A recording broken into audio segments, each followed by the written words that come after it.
Chers frères et sœurs en Christ, il est difficile aujourd'hui d'ouvrir un journal, d'allumer la télévision ou de parcourir les réseaux sociaux sans tomber sur une nouvelle concernant Israël. Certains jours, il est question de guerre, d'attentats ou de tensions diplomatiques. D'autres fois, les débats portent sur Jérusalem, les implantations, les décisions des Nations Unies ou les relations avec les pays voisins. Il y a aussi surtout beaucoup de désinformation et de formulations pro-palestiniennes très spécifiques lorsqu'on écoute la plupart des médias occidentaux qui parlent d'Israël. Beaucoup de croyants observent ces événements avec inquiétude, tandis que d'autres finissent par s'y habituer, considérant Israël comme un sujet parmi tant d'autres de l'actualité internationale. Pourtant, lorsque nous ouvrons les Écritures, nous découvrons que Dieu nous invite à regarder ces événements sous un angle totalement différent. La Bible nous enseigne que derrière les conflits visibles se déroule un combat invisible, un affrontement spirituel qui traverse toute l'histoire de l'humanité. Dès les premiers chapitres de la Genèse, Satan cherche à détourner les hommes de leur Créateur, à discréditer son caractère et à faire croire que Dieu n'est pas digne de confiance.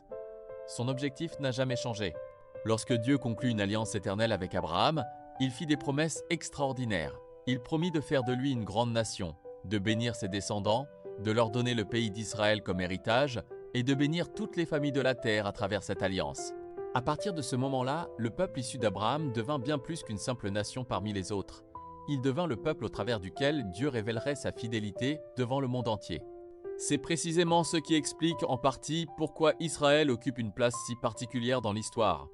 Si Satan pouvait empêcher Dieu d'accomplir ses promesses envers Israël, il pourrait faire croire que Dieu a échoué, que sa parole est faillible et que son alliance peut être annulée. Mais Dieu n'est pas un homme pour mentir, ni le fils d'un homme pour se repentir. Ce qu'il annonce, il l'accomplit toujours. Lorsque nous regardons l'histoire du peuple juif, nous constatons qu'aucune autre nation n'a connu un parcours comparable. Les exils, les persécutions, les expulsions, les pogroms, la Shoah et tant d'autres tragédies auraient dû conduire depuis longtemps à la disparition complète de ce peuple.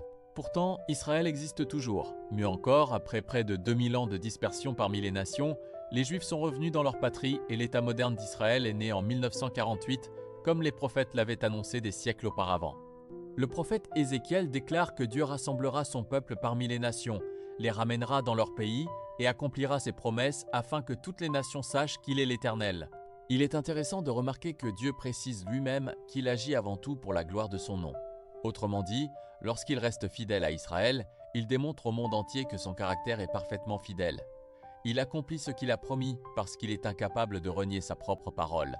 Cette réalité devrait profondément encourager chacun d'entre nous. Si Dieu demeure fidèle envers Israël malgré les siècles de rébellion, de dispersion et d'opposition, combien plus pouvons-nous avoir confiance dans toutes les promesses qu'il adresse à ceux qui lui appartiennent ? Notre assurance ne repose pas sur notre propre fidélité, mais sur la fidélité immuable de Dieu. Cependant, la Bible ne nous appelle pas seulement à reconnaître ces vérités intellectuellement, elle nous invite à y répondre concrètement. L'exemple du prophète Daniel nous reste particulièrement inspirant. Alors qu'il étudiait attentivement les Écritures, il comprit que le temps annoncé pour la fin de l'exil approchait. Il aurait pu se réjouir simplement en attendant que Dieu accomplisse sa promesse. Pourtant, ce ne fut pas sa réaction. Daniel se tourna immédiatement vers Dieu dans le jeûne, la repentance et l'intercession. Il comprenait que connaître les desseins de Dieu devait conduire à collaborer avec lui dans la prière. Mais Daniel ne s'arrêta pas là. Tout au long de sa vie, il servit fidèlement dans les plus hautes sphères du gouvernement babylonien puis perse. Il demeura un homme de prière, un étudiant passionné des Écritures, mais également un homme d'action. Il influença la société dans laquelle Dieu l'avait placé sans jamais compromettre sa foi. Son exemple demeure extrêmement actuel pour les croyants d'aujourd'hui. Nous sommes d'abord appelés à étudier la parole de Dieu avec sérieux.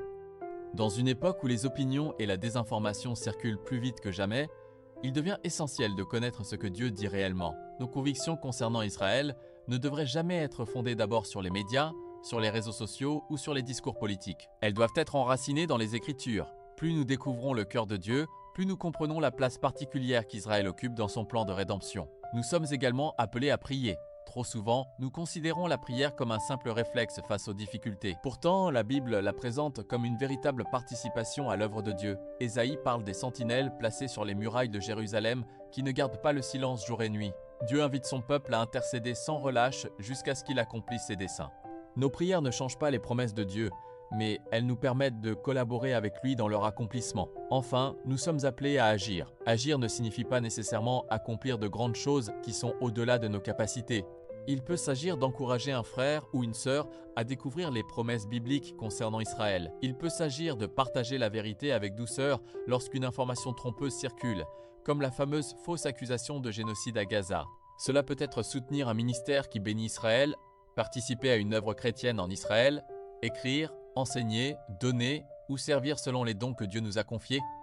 Dieu ne cherche pas seulement des croyants bien informés, il cherche des hommes et des femmes disponibles pour participer à son œuvre. Dans un monde où les opinions changent constamment, où les alliances politiques évoluent et où les événements semblent parfois nous dépasser, une chose demeure immuable. Dieu veille sur sa parole pour l'accomplir. Les promesses qu'il a faites à Abraham, à Isaac, à Jacob et à leurs descendants n'ont jamais cessé d'être valables. Chaque fois que nous voyons Dieu agir envers Israël, nous voyons également un témoignage vivant de sa fidélité envers tous ceux qui lui font confiance. Prions donc afin que le Seigneur nous accorde un regard biblique sur les événements de notre époque. Demandons-lui de nous donner une foi solidement enracinée dans sa parole plutôt que dans les analyses et les propagandes humaines. Qu'il nous aide à devenir des croyants qui, comme Daniel, utilisent leur intelligence pour étudier les Écritures, leur cœur pour intercéder fidèlement et leurs mains pour participer activement à son œuvre. Puissions-nous toujours nous souvenir que soutenir les desseins de Dieu pour Israël ne consiste pas simplement à prendre position dans un débat politique, mais à reconnaître la fidélité du Dieu de l'Alliance, celui qui accomplit chacune de ses promesses et qui continue aujourd'hui encore d'écrire l'histoire selon son parfait dessein. Cette pensée hebdomadaire est basée sur la lettre d'enseignement « Se tenir aux côtés d'Israël, c'est se tenir aux côtés de Dieu », écrite par la révérende Rebecca J. Bremer, présidente internationale de Bridges for Peace. Soyez bénis abondamment. À la prochaine fois pour les pensées hebdomadaires.